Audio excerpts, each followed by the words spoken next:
It's Thursday night, and Millage Avenue is teeming with drunk college students, when all of a sudden the crowd parts, and out comes a frat boy wearing nothing but tennis shoes and cursing like a sailor. We've all probably heard of experiences like this, or the less fortunate ones of us have witnessed it firsthand. Well, this time at University of Georgia can be quite scary. There are laws in place called decency laws to protect innocent bystanders in these kinds of situations.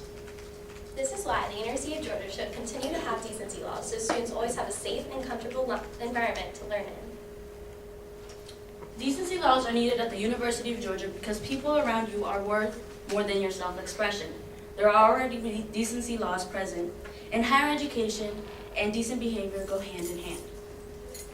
We've all heard the common expression for the good of the whole, which essentially means that the common good of the greater society is greater and better than your self-expression.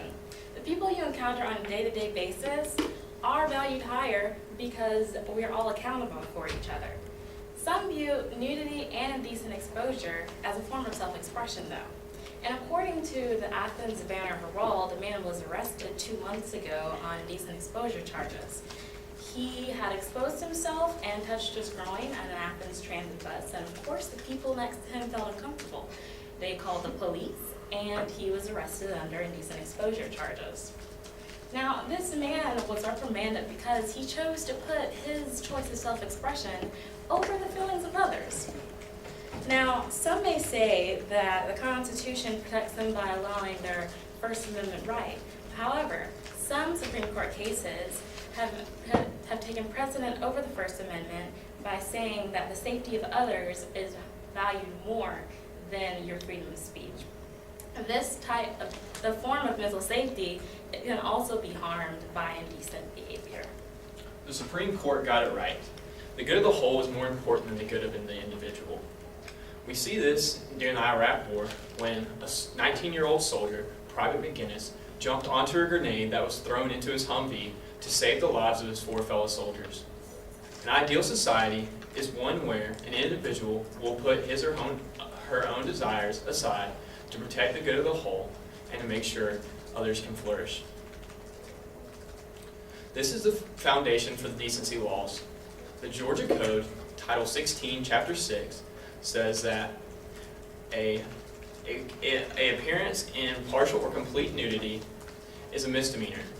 This form of self-expression is not intended for the good of the whole.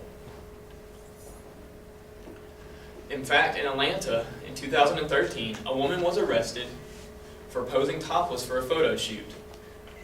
She also received jail time for this. The judge said that her form of artistic expression was not intended for the good of the whole. The University of Georgia already has decency laws in place, included in the UGA Code of Conduct, which makes the laws uniform across our college and leaves out any room for ambiguity. As Alexia was saying, a violation of this code, for example, would be intentional or reckless disruption of or obstruction of teaching, research, administration, or any other university activities. So, for example, say a student's cell phone goes off during class. All the students turn and look, and immediately they're distracted from the learning environment. We're in college to learn. That's why we're here.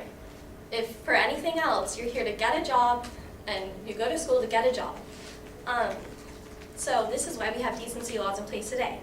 Opponents may say, oh, the societal pressure will be enough to keep people from being indecent. However, UGA already has these laws underway, and they've been effective. With UGA's laws underway, it cancels out the ambiguity that students may have of whether things are decent or indecent. Also, punishments are actually necessary in order for people to understand not to do something again. If somebody starts constantly having their phone going off during class or saying indecent things or exposing themselves to others, and they're not punished, it'll happen again and again. This is why punishments are necessary. Now I'm going to give it over to Alexia, who's going to give you another point on this. Once again, there are already decency laws underway. This leaves out any ambiguity about what could be considered decent. While others may say you can't define decency, states across the U.S. have already done so, making sure it's clear how one can remain decent to the public eye.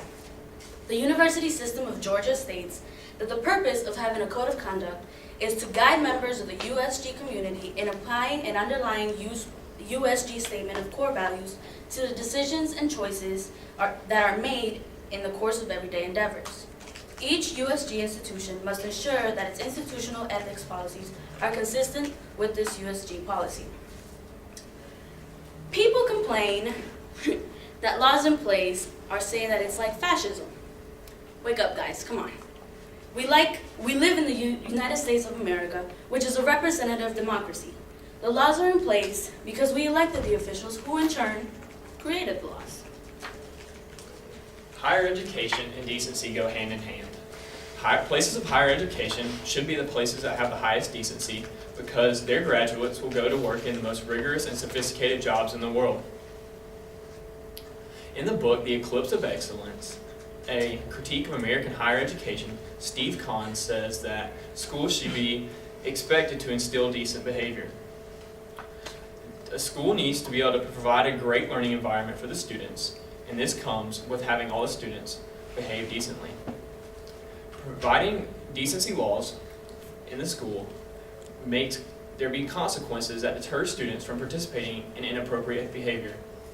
A university is ultimately here to make sure that we get a great education, and they must do so by any form they see necessary.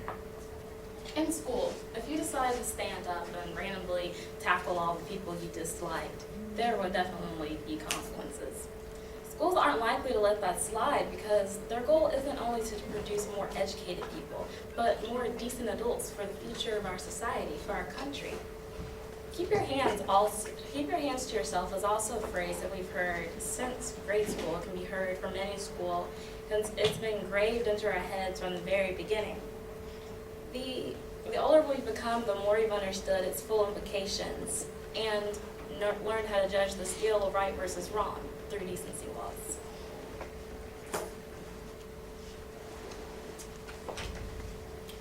Every person has a different opinion about what type of behavior is decent in public. That's why laws are a necessity. Decency laws are needed at the University of Georgia so that the university can continue to be a safe and comfortable learning environment to ensure the success of the students. In conclusion, if you're considering whether or not you think decency laws should be allowed, think about the next time that you be downtown or walking to your dorm or wherever on campus and you see someone running towards you naked, screaming profanities. Would you rather societal pressures stop them, or would you rather have a law in place so a police officer could stop them before it makes you feel even more uncomfortable or possibly in danger? Thank you.